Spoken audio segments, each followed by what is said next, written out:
Hello, everyone. Good morning. My name is Mariah, and I'm with KW Malaysia, and welcome to Winning Mondays. Yeah, so, all right, last week we had a really special session. We had a watch party of a really very popular session from Family Reunion, which is Keller Williams' yearly huge conference, the biggest real estate conference in the world. And at this conference, there was like 12,000 people, and they had a great speaker called Ed Millett. And I know a lot of you watched it last week. All right, so I'm wondering, first of all, who watched this session last week on Ed Millett? If you watched it, can you put a 1 in the chat? If you watched the session with Ed Millett, can you just type a 1 in the chat so we know who saw last week's session? All right, yeah, we got some people here. Great. Someone got an 11. They must have watched it twice. Yeah. So I'm sure all of you, it was a very emotional session, right? We were like all moved in our hearts, we're crying, whatever, and some very powerful moments. And yeah, I don't know what your biggest aha was from the session, but I know it was called the power of one more, right? So this power of one more, right? The power of maybe you cannot commit to, doing something for 1 year, but you can just do it for 1 day. You just do it, and then tomorrow you commit again for one more day, that kind of thing. And there's a lot of power in that. So I hope you all got a lot of takeaway to change your mindset and help you to move forward from that session. Okay, so today we have another really special session, another speaker. This is Molly Fletcher. Personally, I like this one even more than the Ed Millett session. So I want you guys to be prepared to receive something good. I wanted to give, before we go into it, I wanted to give a little bit of context, right? So, so myself and John and our whole team, we were in the US for this family reunion. And so we came into the hall called for a big session called Charge the Storm, right? So there's thousands of us, all walking into this big session, and we all sit down. There's thousands of people everywhere. The energy is amazing. And then Gary Keller, comes on, and he's supposed to be giving a session together with Jay Papazan, right? These two leaders are going to be sharing about Charge the Storm. And then he says, guys, I have someone better for you to listen to. So he decides to bring on Molly Fletcher to take half of his session. So he felt that her time or her value is even worth taking up his own time. And he's obviously a very important person to all of us, right? And has a lot of wisdom to share. So I want you to realize how important this Molly Fletcher is as a speaker. And also to give you a bit of background about her, she's a tennis player in the past, like as she became a bit of a professional player for a while. But her claim to fame is that she's the first female sports agent, right? So this means that in the US, right, she will be recruiting and representing all those athletes and coaches for the major sports leagues, right? So she will do that for like Major Baseball League, for NBA basketball, for golf, all those. So she's the first woman to go and do this. So she's really got a special personality that she can fight for that. All right, so that's a bit about her. So, okay, here's one thing, right? She's gonna tell a lot of sports stories. And maybe I also don't understand all the sports things. Maybe you don't understand, but just be patient. You will get the lesson. The lesson is definitely, you can understand, even if you don't know the sports team and the name of all the famous people, it doesn't matter. The lesson is loud and clear. And this session, she tells a lot of stories. She has so many sharing, so many wisdom and ahas for you that is 100% relevant to your business as well. Not just, sports. It's relevant to real estate. It's relevant to, any entrepreneur and anyone in leadership, all this. So I want you guys, as you listen to this talk, I have a job for you to do that's going to be for your own learning. I want you to take the time to write down those ahas when you hear it, because it's not like last time, maybe only 1 or 2 or 3. This one, probably you're going to have 10. Okay. So you need to write them down. So at the end, I'm going to ask you to share 1 or 2 of your ahas, and we can see who has the most ahas. Okay. So please, let's help each other. Let's all take some time to write down, type out your ahas while you're listening to this talk. All right. Is that okay? Okay with everyone? Okay, without further ado, awesome. Let's watch the video. All right, let's go. Jay and I were preparing that we were going to come out and we were going to do the Charge the Storm. We were going to lay it on you for 2 hours. And I was listening to one of my favorite podcasts. And I thought, hold it just a second. If Molly Fletcher is available, forget Jay and I for just a little bit. I want you to hear from Molly Fletcher. So I'm so excited that this morning we're going to start with her. And then Jay and I are going to come up and we're going to talk with her for a little while, which should be awesome. And then we'll get into charging the storm before we all charge out of this room. Fair enough? She gave me a great sheet. I had some things I was going to say off the cuff, but then I read this sheet and I went, holy cow, this is so much better than anything I could have said, so I'm just going to read this to you. Is that fair enough? Okay, thank you for that. All right, so it says, Molly Fletcher's a trailblazer in every sense of the word. Hailed as the female Jerry Maguire, she made a name for herself as one of the first female sports agents and represented hundreds of sports' biggest stars. Recognized as a world's top 50 keynote speaker, Molly shares the unconventional techniques she used to thrive, I love that word, thrive in her former career as a top sports agent and now as a successful entrepreneur and thought leader. She's the author of 5 books. I highly recommend that you read them, by the way. Her latest book, The Energy Clock, which is awesome, and the host of her popular Game Changers with Molly Fletcher. So I spend at least a couple of mornings each week with Molly via her podcast.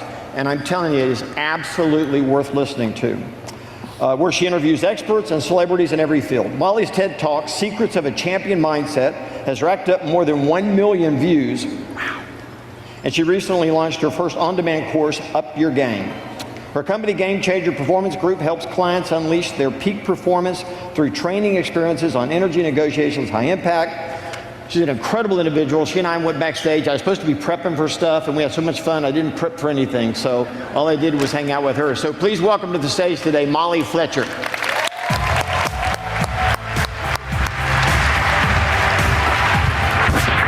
Thank you, dear. Thanks, bud. Wow.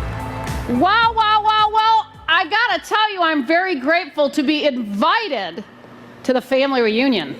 I figured I should dress for the occasion, right? The only thing I'm missing is a little KW tattoo that I saw on a guy this morning when I was working out. Then I'd really be in the family. So it is a treat to be with all of you at your family reunion. I have to start here. So my dad, he was a pharmaceutical sales rep. And his office was in the basement of our house. And whenever I'd go down to see my dad in his office, which was really any time my older brothers didn't have my head in the bottom of a toilet, or I wasn't on the bottom of a pile getting pounded on, I would go down to my dad's office, and I was sort of in those middle school years, you know, those dorky middle school years that I know I navigated through. And on the corner of my dad's desk in our basement, there was books by Zig Ziglar. You guys remember Ziglar? I mean, this guy was amazing. You know, it was the books like See You at the Top, right? Born to Win, Secrets of Closing a Sale. So whenever I wasn't getting beaten up, I would pick up these books by Zig, and I would read them. And as I started to approach graduation from Michigan State, I thought to myself, I have got to meet Mr. Ziglar. I got to meet this guy. I mean, this guy's unbelievable. And by the way, I thought, I think I might want to do what he does. So I save up my money. I'm based in Michigan at the time. I save up my money, buy a ticket to Dallas to go meet Mr. Ziglar, who was kind enough to give this 20-year-old schlep a couple minutes in his office. Now, over the last year, as I've been recruiting Mr. Ziglar, by the way, I mean, I'm talking postcards, letters, M&Ms, everything you could possibly deliver to somebody to try to get them to give you a couple minutes. So fast forward, I walk into Mr. Ziglar's office, and when I did, the only thing I had to show for myself at the time of this meeting with Zig was that I had finished second to be my high school commencement speaker. How about some props on that, guys? I mean, second. It was a big high school. Here's the problem, though. 2 people tried out. Amazing, right? So I'm sitting with Mr. Ziglar, and I said, Mr. Ziglar, I love what you do. I love how you do it. I think I want to do what you do.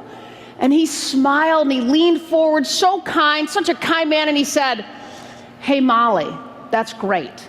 But why don't you first go out into the world and actually do something?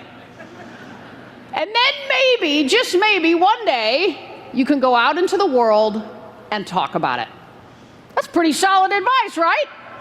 Trust me, I threw my tail back on that airplane and flew back to Michigan, and as Gary shared, I pursued my other big passion, which was sports. And so for almost 20 years, I was a sports agent.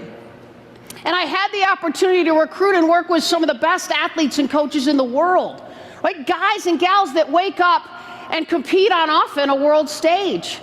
And so for 20 years, it was a front row seat to peak performance, to the mindset of the best athletes and coaches in the world, the way they prepare, the way they navigate change, adversity, opportunity, challenges. As much as I was absolutely waking up every day supporting and navigating their career, I learned so much from these guys and gals. And so for 20 years, that was my world. And so I began to see the difference, right? The difference between the guys and gals that, maybe it's a baseball player who's a top round draft pick, the ones that make it to the big leagues and the ones that don't. The ones that don't just make it to the big leagues, but make it to all-star games, and the ones that don't. The ones that, the golfers out on the PGA Tour or LPGA Tour, the ones that get their card and compete, and then the ones that win tournaments, and then the ones that win majors. So for 20 years, it was a chance to see the difference. And the difference was in their mindset.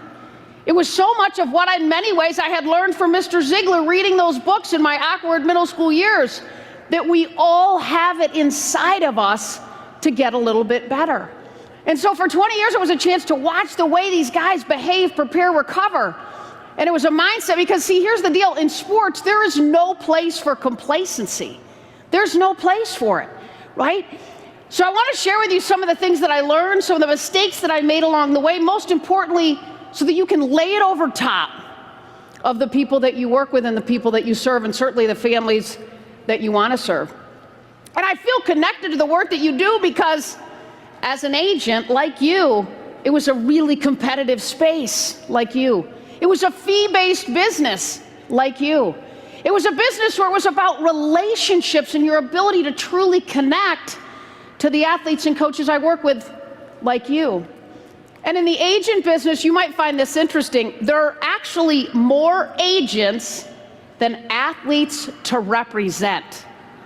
How jacked up is that business model, right? Unbelievable. So do you guys know the name John Smoltz? Right on, yeah. So Smoltzy was a right-handed pitcher for the Atlanta Braves. Right on, look at that Tomahawk family back there. So Smoltzy was a starter, right? So he was the guy that would step it on the mound at the beginning of games, and John would throw hard and he'd sit guys down as a starter. And John did that for a decade plus, and he was really good, right? Like all-star games, Cy Youngs, all that. So I'm sitting in my office one day and the phone rings, and it's the general manager of the Braves. And he calls me up and he says, "Hey, Molly, we have an interesting situation next season." I said, "What's up?" He said, we don't have anybody who can close for us. I said, "What do you mean?" He said, we don't have anybody that can step out on the mound at the end of games and finish games for us, that can throw hard, sit guys down. We don't have anybody like this. And so we're curious if you could talk to John about whether he'd consider, just for next season, stepping into this role of closer. Now, this is a really big shift for a guy who over a decade, he pitched every 4 or 5 days. Now the organization wants him to maybe pitch day after day after day at a time in John's career where, trust me, his arm, his elbow was a wreck. He's had more cortisone shots and elbows and shoulders than people in this room. So I take all this in, I process it, I think about it. And by the way, John was incredibly intentional about how he prepared as a starter. In fact, one day he comes up to the office, you'll love this, he comes up, he sits down, he goes, "Hey Molly, you're not gonna believe this." I said, "What's up?" "I got a hyperbaric chamber." I go, "What do you mean?" He goes, "I get in this hyperbaric chamber after I've pitched, even some days when I haven't. I zip it up, I go to sleep, I wake up, and I feel amazing." I was like, "Wow, John, that's awesome." I said, but listen, man, you're married. So do me a favor, like once in a while, come out of the hyperbaric chamber, you know what I'm saying? Take care of Diane. About a year after he got his hyperbaric chamber, he comes up to the office, he goes, hey Mel, you know, Diana and we've been having some trouble. And I'm like, yeah, no kidding. He said, we're getting a divorce. I'm like, John, we had this conversation, man. So to say he was intentional about how he did what he did is an understatement. So I take this all in from the GM, I do my own research, I get my head around it, and then I called John up. And I go, look, man, I just got a really interesting phone call. He goes, what's up? I said, the Braves want to know if next season you'll close, right? I mean, there's nobody in the minor leagues, John. There's nobody they want to trade for. There's nobody on the free agent market. I said, they really need you to step into this role. What do you think? He takes a couple days to think about it. We get on the phone with Bobby Cox, the manager of the team. We process this. A couple days later, as he's processing it, he comes up, sits down in my office, looks right at me and says, look, this whole closer thing, I want to do it. I want to do it. John stepped into the role of closer the following season, and he led the National League in saves. John went into the Hall of Fame as not just one of the best starters to ever pitch in the bigs, but one of the best closers. I saw this over and over again with the best athletes and coaches in the world. They stepped into change. At some level, they looked at these challenges and thought, what's the opportunity inside of this? What if? What's possible? Charge the storm, I know, is the theme. And I know, right, at some level, there's some change inside of the world that you're in. I would challenge you to pull back and recognize one of the things that I saw over and over again with great athletes. They stepped into the change, they stepped into the challenge with a mindset of what's possible. And what they found over and over again is the person that came out the other side of that change, that challenge, was a better version of the person that stepped in. But here's the deal. We have to believe that we can navigate these moments of change. We've got to believe that we can navigate these headwinds at some level. We've got to have that threaded inside of us because it changes the way we show up. It changes the way we sell, the way we solve, the way we lead. Changes everything. We've got to believe deeply in our ability to navigate these moments. Trust me, with my athletes and coaches, when they were inside of change, challenges, they're a little bit anxious too, right? We all get those moments with that little pit in our stomach, don't we? But guess what? When we step into it, we come out just a little bit better. You know, in the work that you do, we do, when we think about making other people's lives better, when we think about selling, when we think about solving, serving families that I know you serve in a world that's so, in a way that is so obviously deeply personal. So I'll tell you a fun story. I think it's incredibly important to continue to always discover the gaps inside of the lives of the people that we want to serve and the lives of the people that we want to sell and solve for. So I graduated from Michigan State, where I played tennis. And after I graduated, I said, you know, Zig told me to go do something, so I'm going to try to figure this out. So I saved up my money because I thought, I think I want to move to Atlanta. I want to move to Atlanta and see if I can find a job in sports. And I'd grown up in East Lansing, and then I went 2 miles away to college. I was such a rebel, right? So I said to my parents, I think I'm going to move to Atlanta and see if I can find a job in sports. Well, my parents think, this ought to be kind of interesting. How are you going to pay for your little excursion to Atlanta to find your dream job? Because we're not. So I said, look, I'm going to teach tennis here in town all summer. I'm going to save as much money as I can. And by the end of the summer, I'm going to move down to Atlanta and see if I can figure it out. So by the end of the summer, I have $2,000, $2,100 bills, literally. I get in my little Honda Accord of the house I grew up in. I'm backing out of the driveway. I've got $2,100 bills in my back pocket. I went down the hall before I left to my mom. closet and I grabbed a blue polyester, horribly looking suit, right? Just in case I got a meeting. I hope nobody's wearing a blue polyester suit. By the way, it was awful. Throw it in my car, or grab my tennis rackets, mountain bike. I'm backing out of the house I grew up in. I'm really close to my parents, and as I'm backing out, I see my mom and dad up at the top of the driveway. And I see my mom kind of getting choked up, right? Her youngest of 3 kids is moving 750 miles away with no job, $2,000, but I had a shot to live on the couch of a high school friend's apartment until I could kind of find my way. So I see my mom getting choked up, and I see my dad kind of look at her, and he was completely annoyed, totally annoyed. And he looks at her, and I could read his lips. He goes, "Really? She's gonna be back here in 2 weeks." I mean, get over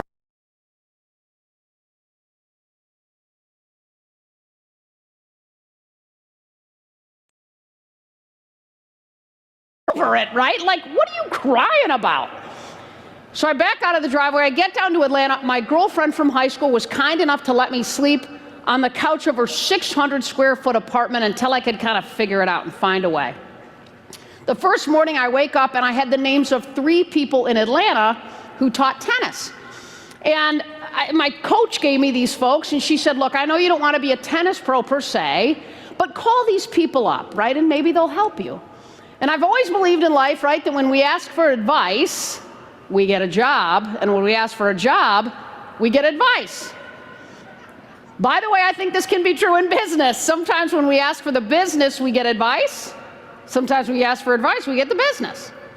So I wake up that first morning on my friend's couch. I called this first tennis pro that was on my list.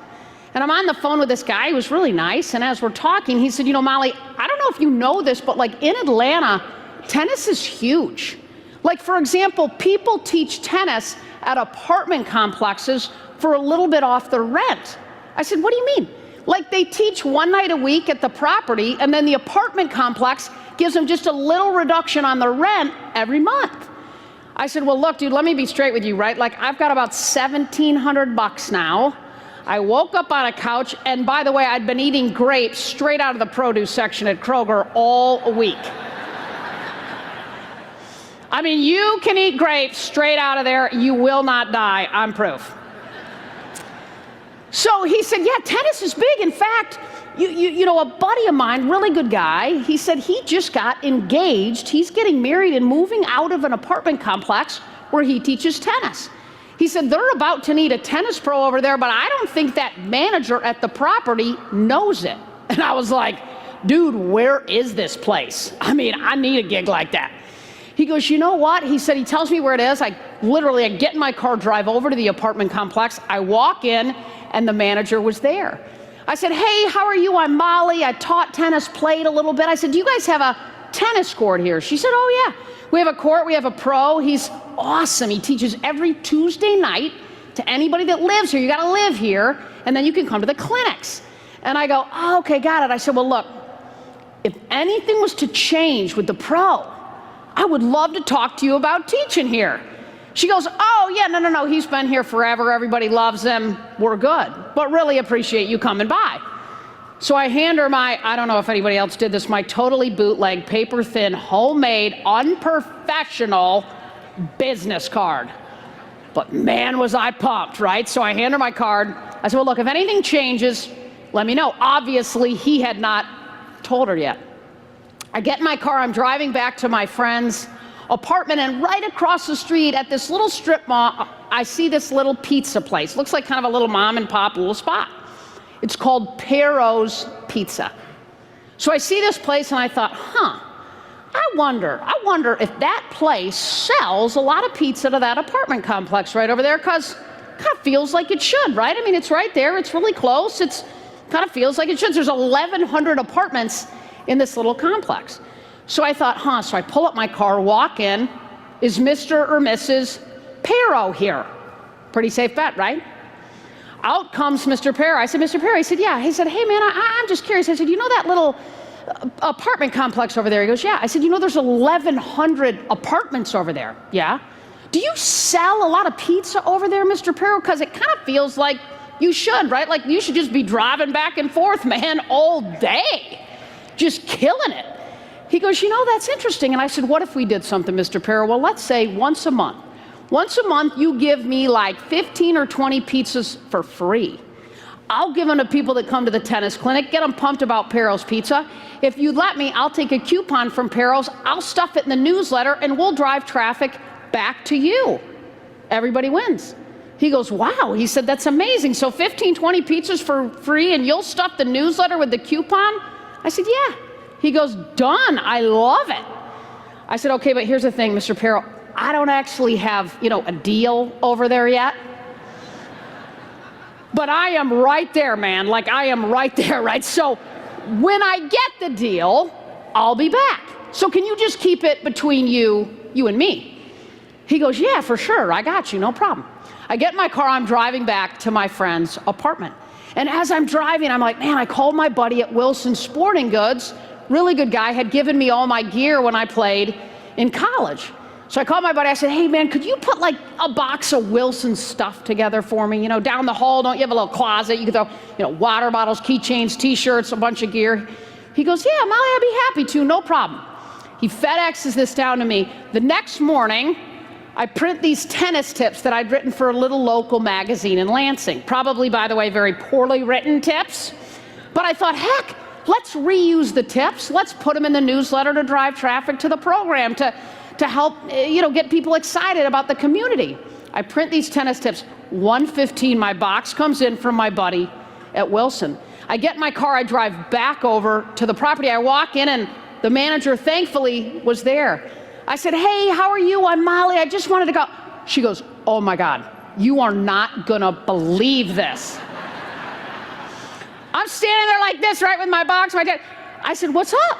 She said, the tennis pro came in this morning. She said, this is amazing timing. She said, we need a tennis pro. She goes, this is incredible. And I was like, no. I mean, this is amazing timing. She goes, yeah, this is incredible. I said, well, I was just dropping off this box of stuff from Wilson. Like, we could give this away to the people that come to the clinics. And these tennis tips, we could put them in the newsletter to get people pumped about the program. She goes, wow, this is amazing. Like this guy we had, I mean, he was amazing. I mean, he taught tennis, everybody loved him, but boy, he never did this, never, Wilson stuff, giveaways, tennis tips. He didn't do any of this. I said, well, no, I guess great. I said, well, how did it work? Like, what was the deal? She goes, well, he taught tennis every Tuesday, and in exchange for that, we gave him a little bit off his rent every month. How much? She said, well, the rent's $850. We gave him $500 off the rent every month. She said he would just write us a check for the difference at the beginning of the month for $350. I said, okay, got it. Listen, I said, you're not gonna believe this. She goes, what's up? I said, there's this pizza place right across the street. She goes, yeah? I said, they will hook us up with like 15, 20 free pizzas once a month. If you let me take a coupon, I'll stuff it in the newsletter. We drive traffic back. We can give these pizzas to the residents that come to the clinic, get them excited about the community and the program. She goes, wow, this is amazing. Like this guy we had, man, he was great, but like he never, free pizza? What? I said, yeah, no, but here's the thing, like this whole like $850, $500, write a check for the difference. She goes, yeah? What if we just waive it? Don't you think that might be a little bit cleaner? Know what I'm saying? Easier. She goes, what? I said, let's waive it. I'll move in. We can keep all the momentum going, from the program. She goes, well, geez, I got to go back and call my boss and see if we can even do that. I go, yeah, no, I'm thinking I'm good, right? I have no job. I'll wait. She goes back, she comes out 10 minutes later. She said, Molly, you're not going to believe this. I told him about this Wilson stuff, these tennis tips, this pizza thing. You're good to go. In fact, we'd love you to move in as soon as possible. Beautiful, right? I lived in this little apartment complex, taught tennis every Tuesday night for free for 9 years. It was awesome. It was pretty cool, but I tell that story because at the end of the day, right, how do we at some level act like we have the business before we have the business? How do we act like we have the business before we have the business? How do we behave in a way that sends a message? It sends a message to the people that we work with, that we want to work with. This relationship really matters to me. In fact, it matters so much, I'm just going to give you a little vision, a little taste of what this will look like. At the end of the day, you know what I think often people are thinking? When we're selling to them, when we're connecting with them, when we're working to serve them and support them, they're thinking, do I like you? Do I even like you? Can you help me? And can I trust you? That's what's going through their heads. I would challenge you to pull back and say, who are the 10, 15, 50 most important relationships for you in 2023? How can you anticipate the gaps in their lives? How can you behave in a way that sends them a message? This relationship really matters to me. You know, in so many ways, that was a model that I laid over top of recruiting about 300 athletes, coaches, and broadcasters. It was about anticipating the gaps in their lives, looking out ahead and around the corner, seeing things at some level before they saw them themselves. Discovering the gaps in the lives and the families, in the couples and the people that you serve is huge. When we can anticipate those gaps and see them before they do, boy, that's magical. You know, the other thing I think is incredibly important, we live in a world, don't we, where managing our energy, deciding what business to chase, what relationships that you want to chase matters. You're in a business that's relationship intensive, no question, right? Your ability to build and drive connection with incredible relationships is huge. So I'll tell you a story. Billy Donovan, now he's in the NBA. Do you know Billy's name? Billy Donovan is an NBA coach now, but at the time he was the head coach at the University of Florida. Go Gators. So you guys are gonna know where I'm going with this one. So Donovan reaches out to me and he says, look, I want to go to the NBA, right? I'm exhausted, I'm tired. I mean, he had won, by the way, at the time, 2 national championships. So Billy said, I want to go to the NBA. I want to coach, 80 games at some level, get out of this grind of college basketball. I said, all right, Billy, well, he'd won 2 national championships. I said, you've got some choices on what you do next. And he said, absolutely. So a little bit of time goes by after Billy signs with us, and I get word that the Orlando Magic job is going to open up. Billy's in Gainesville at Florida. This is the Magic. This feels kind of interesting, right? So I called Billy up. I said, hey, look, man, I think this Magic's job is going to open up. I said, what do you think? Is that an interesting job to you? He said, wow, yeah, I like the team, the owners, the roster. I'm familiar with it. Yes. I said, okay, well, Billy, I got to wait till they actually fire their coach before I can call the Magic. 2 days later, they do. Now the job's officially open. I called Billy. I said, it's open. He goes, let's go. This started on a Sunday. So from about Sunday to Thursday, I'm just going back and forth with Billy and the team and his wife on all the terms of the deal, right? Base, bonuses. Inside of those 3 or 4 days, right, we grabbed a couple country clubs, couple cars, right? Couple private flights for his wife until they actually move.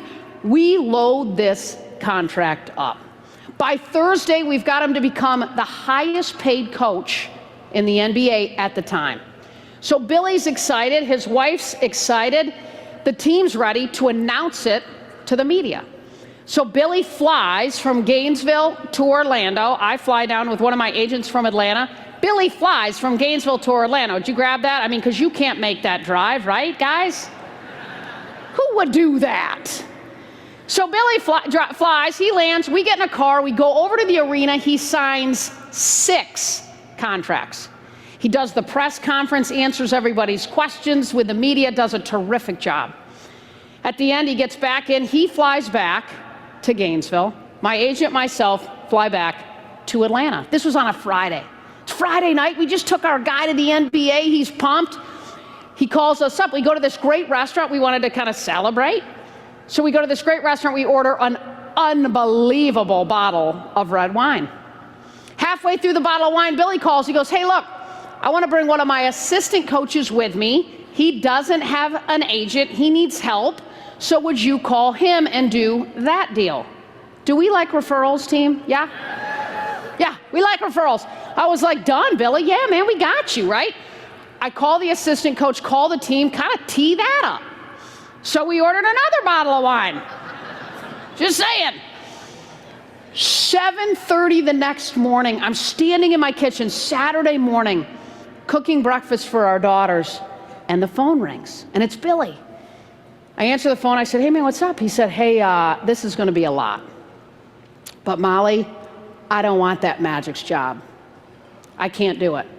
So listen, I know this is a lot, I know it's complicated, but just have them rip up those 6 contracts I just signed. I'm gonna stay at Florida. Are you kidding me, right? By the way, in that moment, I never wanted wine to come back up, go back out into that bottle, that's so bad, right? I said, wow, well, Billy, look, man, I mean, we wanna do, and obviously will, whatever you want, but wow, can you grab Christy? Let's talk through this, his wife. He goes, absolutely. And I remember in that moment standing there thinking, what just happened? Right, like, how do you do a record-setting sick contract, highest paid guy? And he tells me to rip them all up. What happened? You know what I realized in that moment pretty quickly was I had been too transactional. Not nearly as relational throughout those 4 or 5 days as I needed to be. Right? I had focused on the terms, the base, the bonuses, the club, the flight, all of it. The mistake I made was I was too transactional. Here's the thing, you do transactions, no question, but we want to be relational. Just because we do transaction doesn't mean we need to be transactional. At the end of the day, the mistake I made was I never said, hey, Billy, you ready to walk into that locker room? Talk to those young guys who you love and say, I'm out of here. I'm going to the NBA.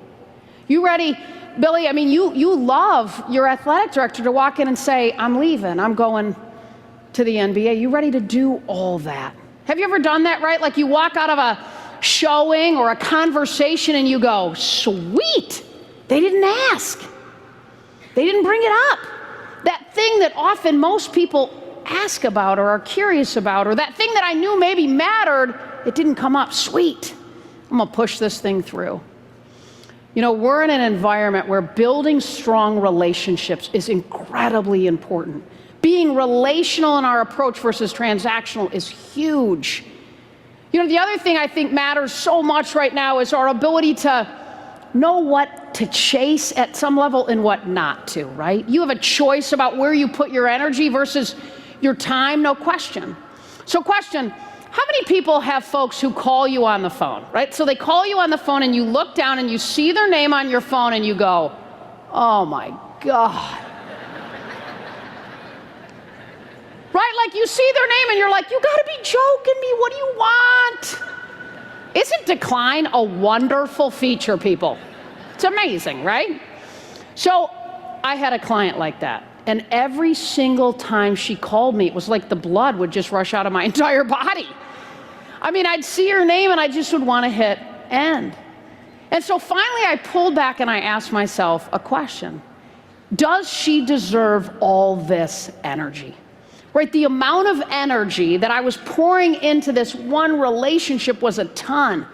And I remember thinking, gosh, what would it look like if I took all that energy that I'm pouring into this one relationship and put it over here with my team of agents, my 300 athletes and coaches? What would that look like?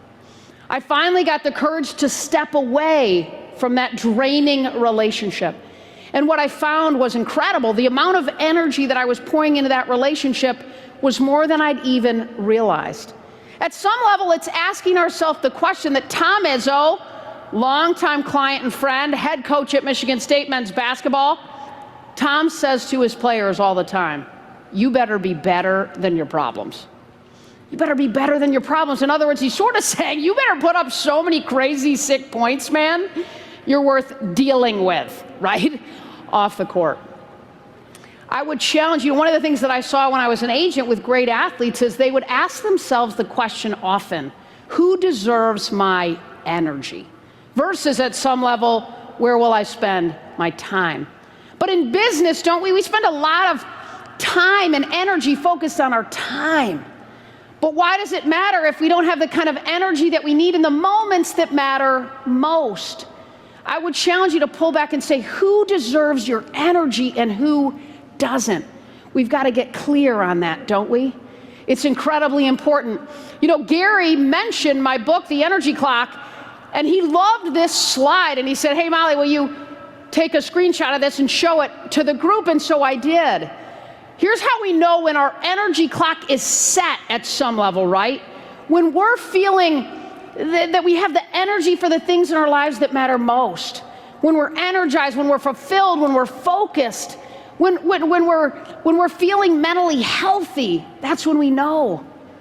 Have you ever felt maybe like you don't have the energy for what matters most?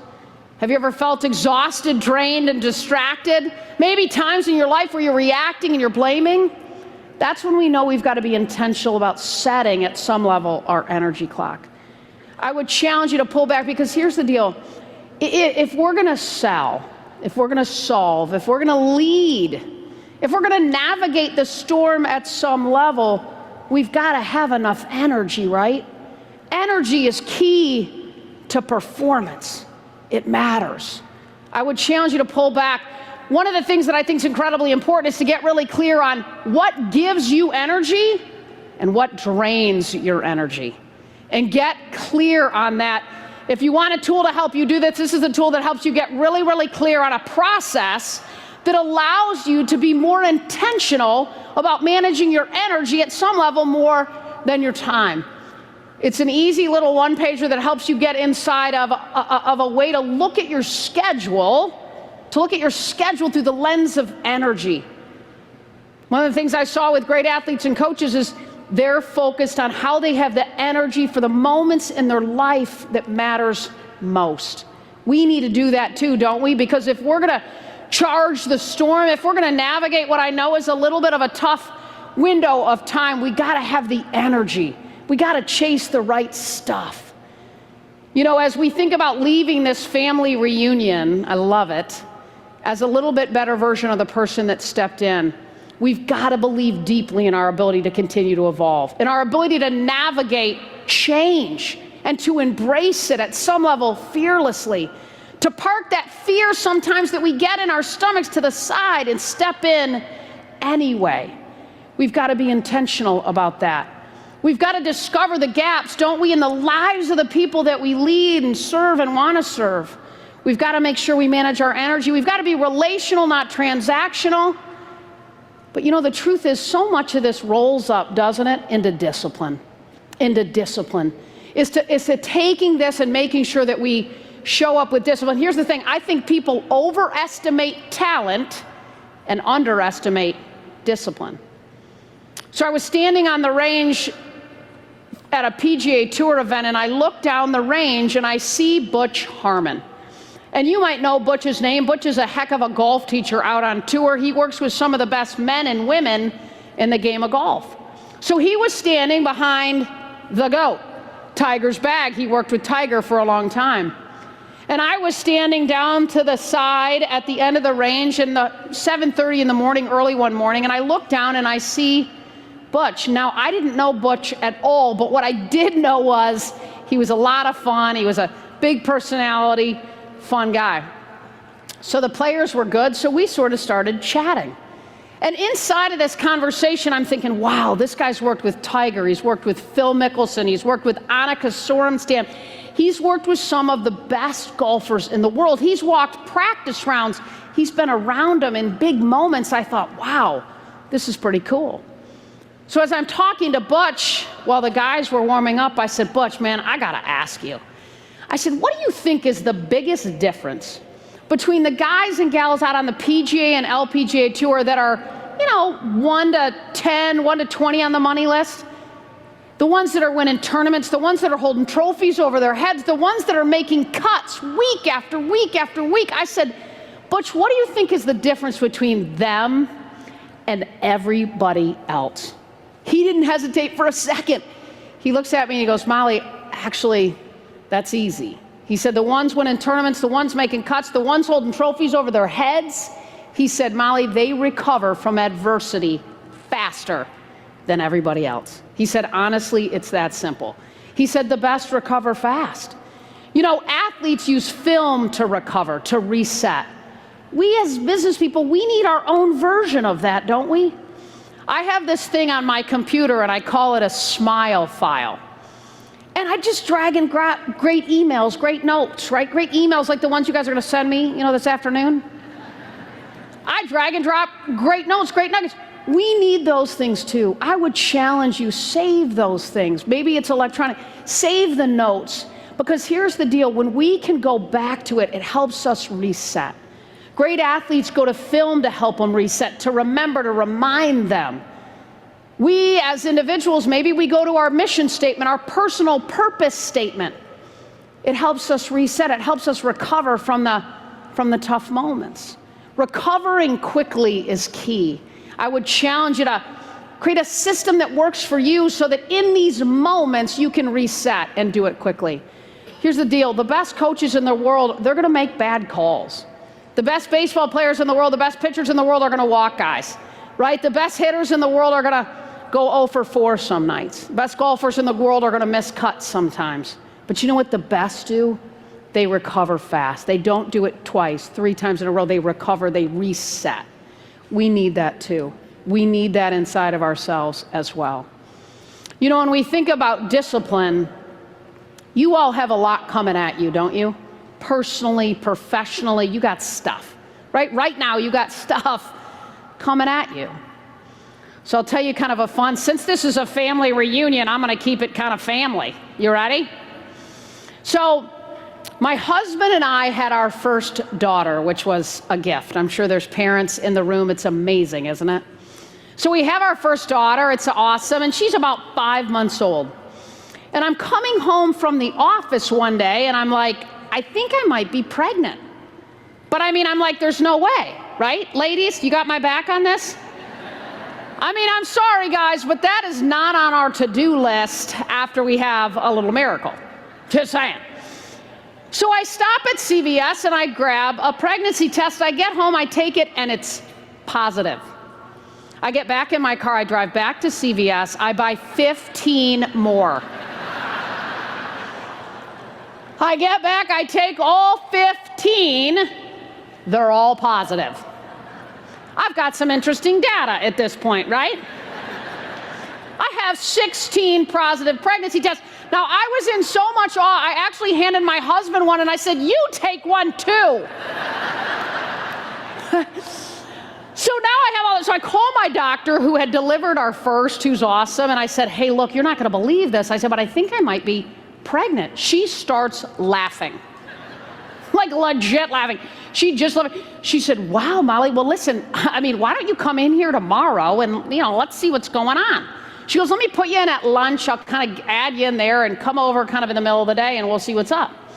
So I go to the office that morning and I'm headed over to that appointment at noon. And by the way, I told my husband, I'm like, oh yeah, you're coming. You're wearing every hot second of this with me. So we get over there and I walk in and I take a test and I'm totally, definitely pregnant. She goes, I mean, she can't even believe it. She goes, let's see how far along you are, right? Like, let's see what's going on.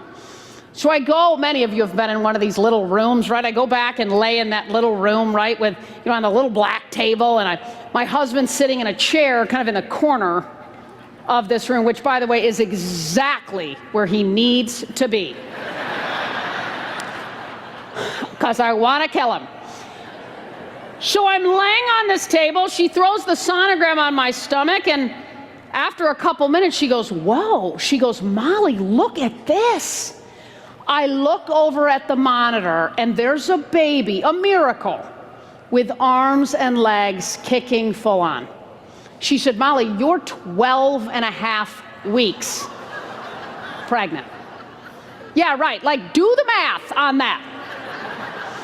And I was like, wow, this is unbelievable. And I thought, man, now, by the way, at this point, there's actually daggers flying out of my eyes at my sweet and wonderful husband. So then we're like, wow, this is a lot, but we can do this. You know, I'm sort of trying to drink my own Kool-Aid, right? I'm like, we can do it. So then after a couple minutes, she goes, wait a minute, guys. She said, hold on a minute. She throws a line on the screen and puts another miracle on the screen. She said, Molly, you're 12 and a half weeks with twins. I looked right at her and I said, let me tell you something. That is coming from another room. That is not attached to that. There's no way. So I was like, oh my gosh, right? Like, wow, I mean, we have this beautiful 5-month-old, but I'm 12 and a half weeks. I got 300 clients at tea. I'm like, what? So all of a sudden I went, oh man, and after a couple of minutes I looked down at my watch and I went, oh geez, listen, it's 12:15. I have a 12:30 lunch with Doc Rivers. I gotta go. I hop up off this little table. I'm walking down the hallway. Now she's following me, my doctor, down the hallway. She said, Molly, you gotta understand something. Like, this is multiples. This is different from your first. So I'm gonna need to see you in here to check those babies every other week. I'm like, every other week in here? Are you serious? Like, can you come to the house? How's that gonna work? I mean, I can't come here every other week. So I'm walking out, I jump in my car, I'm driving like a maniac to this appointment with Doc. Doc's really cool, head coach in the NBA. He was in town playing the Atlanta Hawks.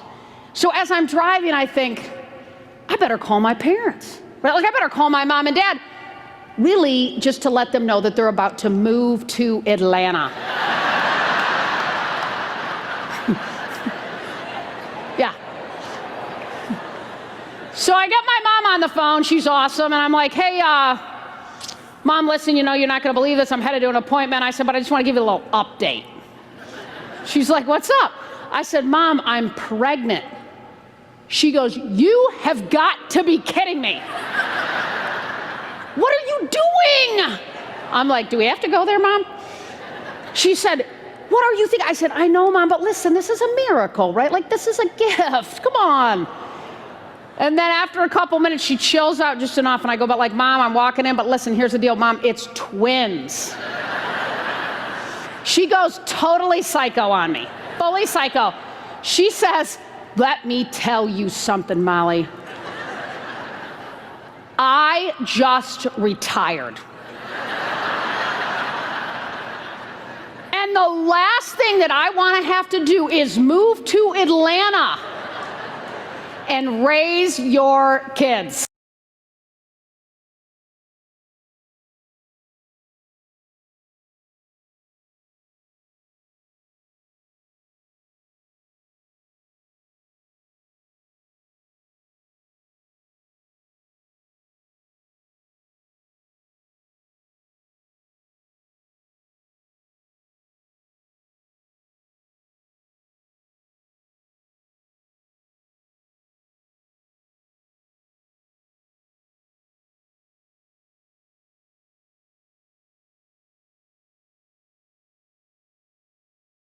Hi guys, sorry, just 1 second. We're just fixing up the streaming. I think something, just got to fix it up and we'll come back to the story.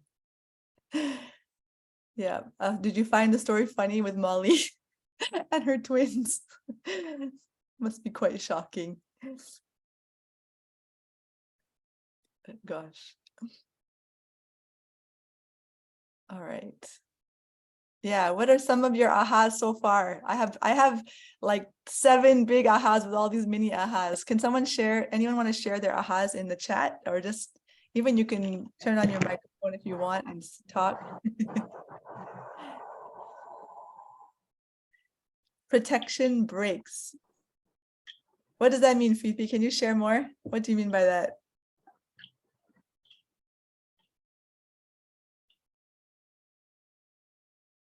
Let's hear. So, okay. Yeah, I like this. Yeah, about recovering quickly, right? This is very interesting. Recovering quickly. Yeah, we need to, whenever we get knocked down, we have to get back up. Oh, energy is key to performance. Yeah, that was so good too. Thanks, Jade.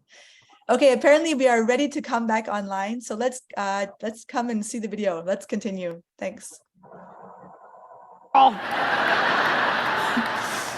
So I hang up the phone, I'm running into this appointment with Doc, and I'm thinking, I'm meeting him in the lobby of this hotel, and I'm like, do I tell him? You tell somebody you're having 3 kids in 12 months, it might jam a meeting up for a hot second. You know what I'm saying? So I was standing in this lobby and I remember thinking, I gotta park this whole thing. Like, I gotta park, this is insane. Like, I gotta park this whole thing and lock in on dock.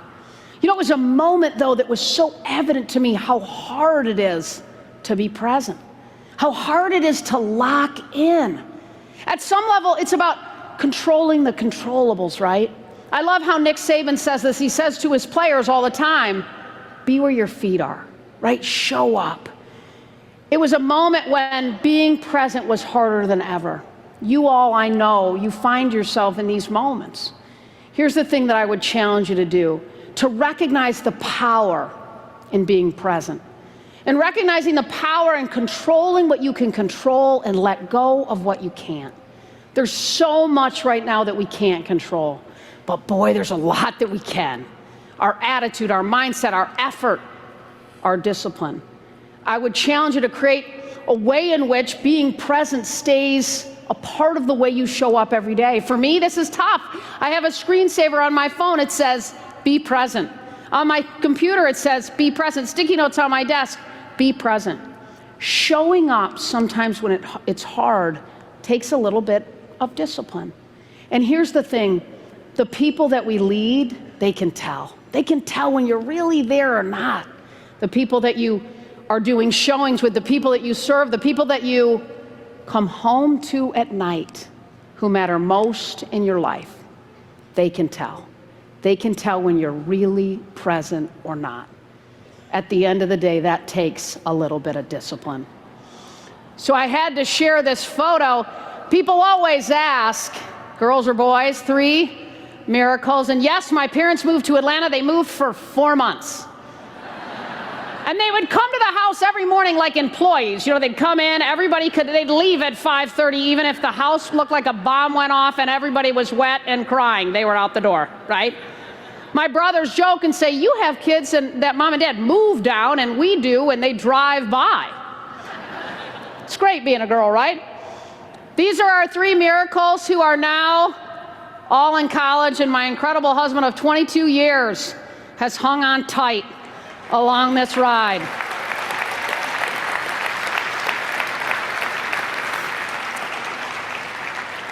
So as you leave this time together, I would challenge you, right? Believe in your ability to evolve. Discover the gaps in the lives of the people that you serve. But as I know Gary talks about a lot, stay relational, not transactional. Manage your energy more than your time. Show up and be present. Control what you can control, but always step in and lean in. So I'll tell you one last story. So I walk out onto the tennis court for one of my last lessons with my longtime junior coach through junior tennis. And I get out there, and I was going to be a walk-on on the Michigan State tennis team. And he said, look, at one of our last lessons, he said, look, Molly, if you're going to make that team and contribute in any meaningful way, you got to get more aggressive. Like, you're going to have to get a little bit more aggressive. You have been hanging out at the baseline way too much. If you're going to make that team and contribute, you got to go for it a little bit more. He said, so I want to play a game with you for this lesson. He said, I want to play sharks and minnows. So here's the deal, Molly. Everything behind the baseline is sharks. You can't step back behind that baseline. Everything in front of the baseline is minnows. So I'm going to feed you balls. We're going to play out points, and I need you to step in to every ball. I need you to take it on the rise, take it early. He said, I want you to cut off the angle. He said, you've got to go for it. You know, the truth is that tennis lesson was a metaphor for me for life. It can be a metaphor for all of us in life. It was absolutely a metaphor for me when I stepped into a business as an agent where there was no other woman when I stepped in. When I would lean on that fence, thank you. When I would lean on that fence at baseball games and try to recruit baseball players, I would look down that fence and it'd be lined with guys in khakis and golf shirts. Nobody looked like me. I would stand behind home plate at big league ballparks or minor league ballparks to talk to prospects or clients and get mistaken as somebody's girlfriend or wife. I would stand on the range of PGA Tour events and guys would look at them and say, dude, why is your wife on the range with you, man? What's up? Constantly mistaken. It was a moment when I had to channel at some level what Mr. Ziegler taught me, that it's all about what we tell ourselves. It's about believing from the inside out that we can evolve, that we can grow, that we can get just a little bit better. As you leave this family reunion, as you charge the storm, whatever you do, please step in, lean in, and go for it. Thank you guys so much. Thank you. Thank you. Awesome. Thank you. Thanks. All right. They're awesome. Thanks, guys. Wow. Have a seat. All right. Wow. Aren't y'all so glad you got to meet her? All right, Jay and I were sitting backstage. We were so pumped up we couldn't stand it. We forgot to prepare for ours, so we're just going to stay out here and talk to you for now and then say go. Well, we were talking beforehand, so I'm going to jump in there if you're okay. Please jump. Yeah, that a lot of people, we call it lead generation around here. I imagine in your industry, people were always reaching out when the athletes and the coaches were at the top. But you kind of shared with me that you found a lot of opportunity when maybe the circumstances weren't perfect with those people. Mm-hmm. Absolutely. Yeah, we were talking about that. I mean, I was sharing because I know that, you're inside of some interesting times, right, from an economic perspective. And I will tell you, I recruited and signed a whole lot of athletes when maybe they were on the disabled list. They'd just been sent down from the big leagues to the minor leagues. It was a golfer that lost their card. So recognizing the power of pouring into these relationships, adding value, sometimes when they're maybe in a little bit of a tough spot, and doing it with authenticity, doing it with sincerity, absolutely. But you know what, when we show up for people in those tough moments, and maybe other people don't, we begin to build a connection, we begin to build a strong relationship. And that's how we potentially put ourselves in a position to get the opportunity, maybe when the time is right. Love that. Love that. Investing in the relationship first. Absolutely. How do you do that? How do you do that when you're so focused on the transaction? You're broke, you're starting a career, or you just want to achieve at the highest level and you realize, I have to hit the numbers. I have to hit them. Yeah. So how do you stay relational? Well, I mean, one of the things that I used to do, Gary, every morning with the athletes that I was recruiting or the athletes that I had, I would stand in my office and I would literally be each client.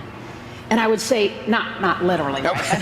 Gary kind of looked at me like, how does that work? Yeah. So, but I would try to say, what are they worried about? What are they excited about? What's on their mind? How can I anticipate something? If it was a baseball player that I was recruiting and I saw that based on the pitching rotation, in a couple weeks, he was going to be off in San Diego, and he loves to play golf.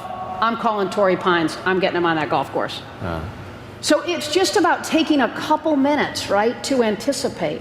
And I think at some level, listening. Yeah. And I think, Gary, to your point, when I started, obviously I felt that way, right?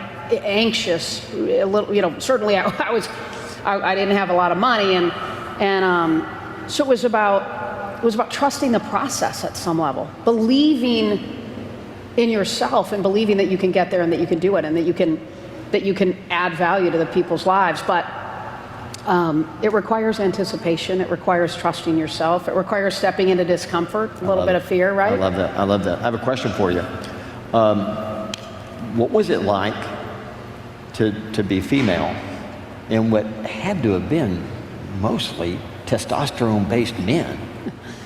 Yeah, testosterone's an understatement. Yeah. No, Yeah. I'm serious. How did you? It's interesting. It was, we talked about mindset backstage a little bit. It was a mindset shift opportunity. Okay. In other words, there was so many moments, as I just described, when I was, the only woman, and I thought, maybe this is crazy. What am I doing? I'm mistaken as wives and girlfriends, and I didn't play in the big leagues. I didn't coach at that level. I didn't play out on the PGA Tour. What's going on? And everybody told me I was crazy.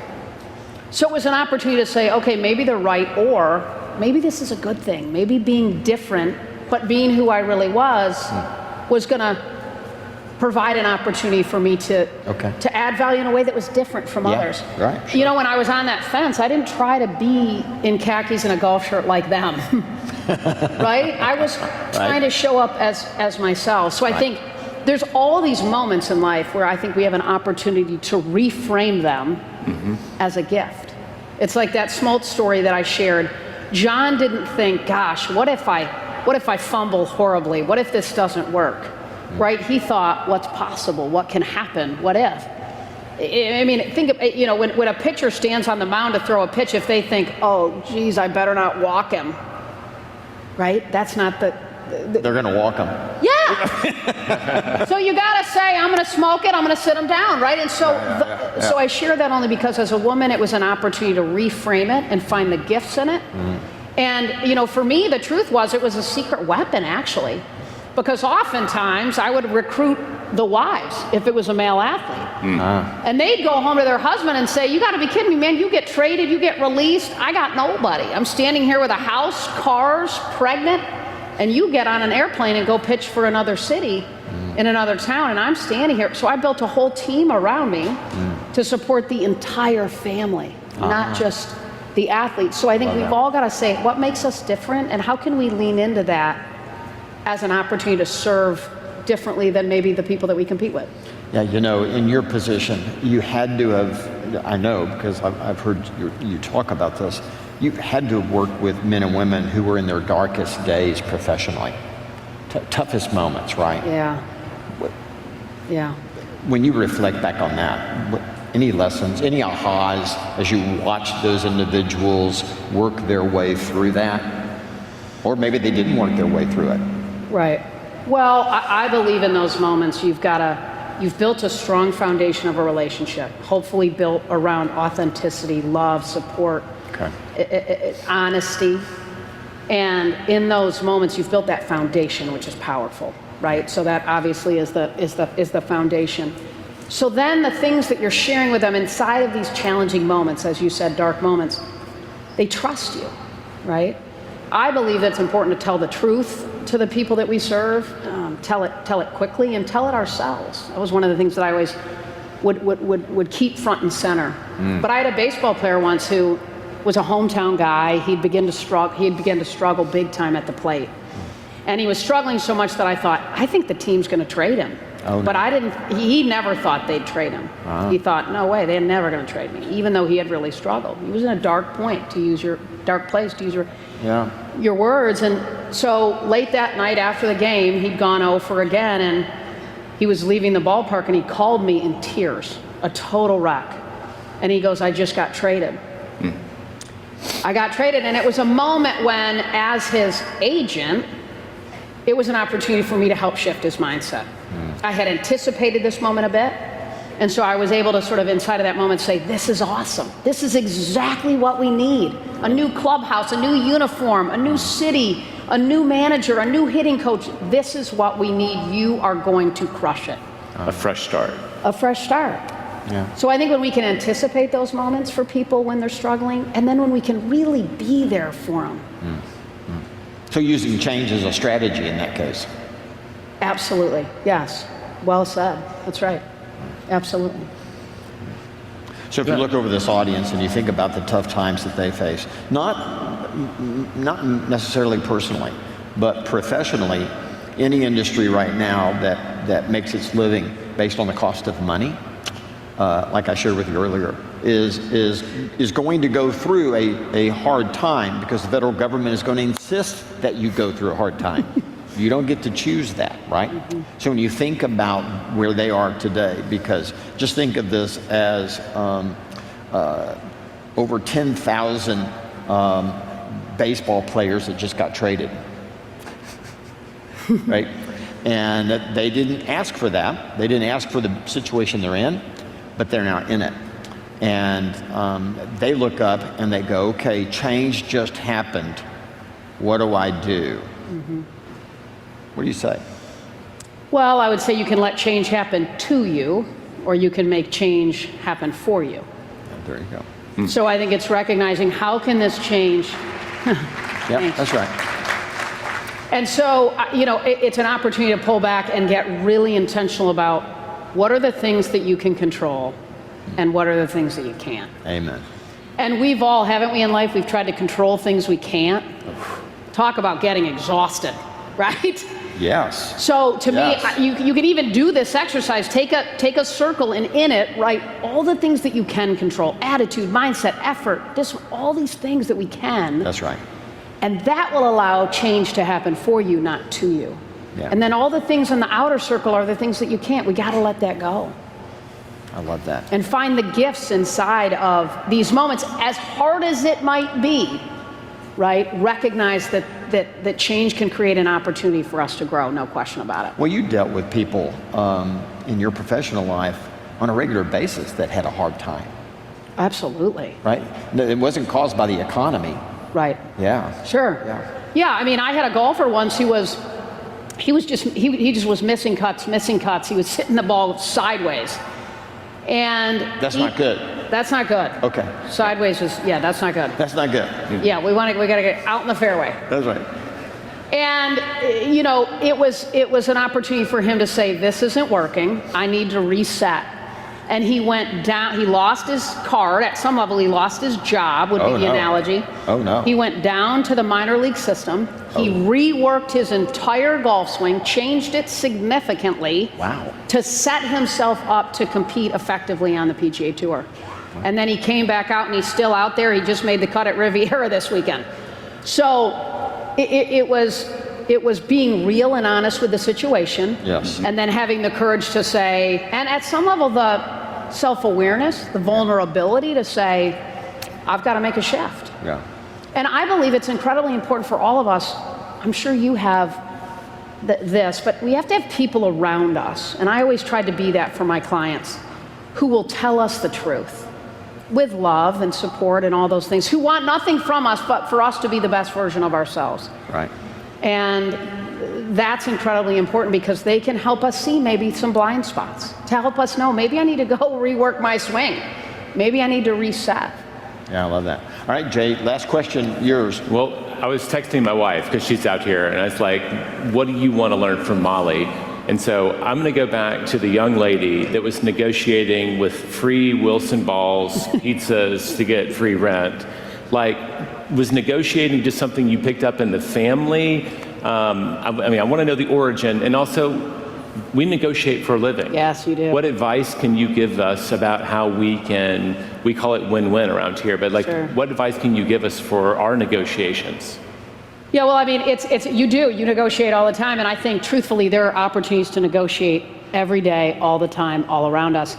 And what we find, we teach negotiation training, and one of the things that we find is often the reason people don't maybe ask for what they want, don't negotiate more often, is a lack of confidence. Just a lack of confidence in the ability to navigate what is often a little bit of a zigzag kind of conversation, right? Yeah. And how do you build confidence? From some reps, from practice. Mm-hmm. So I believe that it's important to, practice, right? Practice in little moments, right? You go look and you find a dress at the store and it's got a little spot on it. Work the lady at the checkout to get the dress for 20% off. Go home and get the stain out, but practice. Maybe when you're getting ready to close another deal, you can lean into that, right? So there's lots and lots of moments where we can practice, and I think it's incredibly important to do it. To answer your question, I grew up, and my mom and I would go sometimes to the grocery store, and she would come with a stack of coupons. Mm-hmm. Half of them were expired. Not good. And we'd get up to the checkout counter, and she would work that attendant like crazy to get her to take, or him to take, those expired coupons. And so I watched that a little bit, but what I recognized is, there's opportunities to negotiate all the time. We just have to step into them and practice in the little moments. Because then when we're getting ready maybe to close our biggest deal, or we're getting ready to step into a really big sort of moment inside of those kinds of difficult conversations, we've had some reps, so we're a little bit more confident in our ability to navigate it. I certainly I wasn't born naturally confident in negotiating, but we can strengthen that muscle through practice, through reps. That's great. Last question, and that is, did you wear red in our honor? 100%. There you go. Yeah. There you go. Love that. I mean, I'm at a family reunion, Gary. I gotta. Thank you.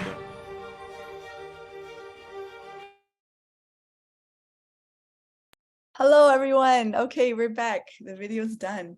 Okay, so how did you find this video? I would love to hear really quickly. Can you guys type any additional ahas you have in the chat? I know we've been sharing some in the chat already and also on Facebook. I've got a whole list here. I'm gonna like paste my entire thing after. For anyone who wants to take a look, I've got like, I don't know, 50 items or something. Yeah, but I would love to see what you guys have. Come and share in the chat what you received during this sharing that you want to that you want to put into your business, you want to put into your life, you want to like use to get yourself better. Awesome. Energy of discipline. Be present for the people you serve. Awesome. I love it. Yeah, and you can let change happen to you, or you can make change happen for you. That's awesome. Okay, while you guys are writing in the chat, let's go to our announcements really quick. We'll just have a few that I really want you to hear about. All right, let's get our announcement slides coming up. Yeah, but you can keep writing in the chat, whatever things you have. Okay, so, right, let's see. This is circle.so. I hope you've all heard about circle.so. So, you know, as we're always trying to bring better tech and move forward and get everyone connected, we are transitioning from Workplace, hopefully you know about Workplace, we've been using it all this while, to circle.so. So this is effectively 30th of March, at the end of this month. Workplace will no longer be accessible, and we're going to be using circle.so. But you can already go in and it's already online. You can go in and see all about it. So there's a lot of really great features. Maybe we can show the next slide. The next slide, I wanted to show, yes, there's a project listing bank. I think this is like one of the coolest. So Workplace didn't have this. So we have now a project listing bank. You can go in and see all of our projects that are in all of the market centers that we have. Yeah, in addition, there's a place for you to, again, that, you know, want to buy, want to sell. You can put your own listings in here for doing co-agency. And in addition, we also, what's the next slide? Yeah, we have a whole, just for events, right? So you want to find out what trainings are happening, what events, you just go there, you can see everything and you can sign up. So even you want to come and join an Ignite session, you know, you can just, those who are already part of Refill, you can potentially come and see, like just come and join like a one-off session. You can feel free to do that, but you'll need to RSVP and let us know so we have enough space for whoever wants to come and join in. Yeah, okay, next slide. Great. So yesterday we had our KW Malaysia Cares jumbo sale. It was awesome. As you can see, I attended. I actually bought this outfit, guys. It was awesome. I love it so much. I already wore the skirt yesterday. Yeah, I'm looking forward to wearing this during Raya. Yeah, and as you see, our dear, Jonathan Lee got some very amazing CD racks, which his wife was very happy about. Sorry. We had some fun yesterday. Okay, yeah, hopefully, right, we want to let you know we've got some good news. All right, what is it? Sorry, yes, we have another day. There's still a lot of really awesome items for sale. So please come on this Thursday, 11 a.m. to 3 p.m. in Canvas in the training center. Come in, check it out, just take a look, just come and just lend your support, say hi to all the KW Malaysia Cares volunteers, you know, they're helping. So yeah, just come and support to raise money for all of our agents for when they have some need. That'll be great. Okay, next slide. Right, so again, of course, we always have our touch points. You can go, it's still on Workplace right now. You can go and download and share those out as a touch point to reach out to all your potential clients and build relationship. Okay, thank you. I think that's the last one, right?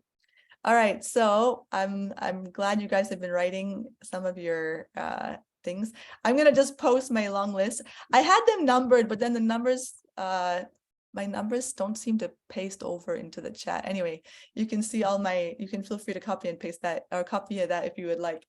Yeah, anyway, I hope you guys all got some value out of this, and it will just give you some inspiration that, you know, even though things might be changing around us, there are things that we can do, that we can change for ourselves, and we can use this change as an opportunity to move forward and do well. So happy to be with you guys today, and we will see you next week. All right, have a great one. Take care. See See you later, everyone.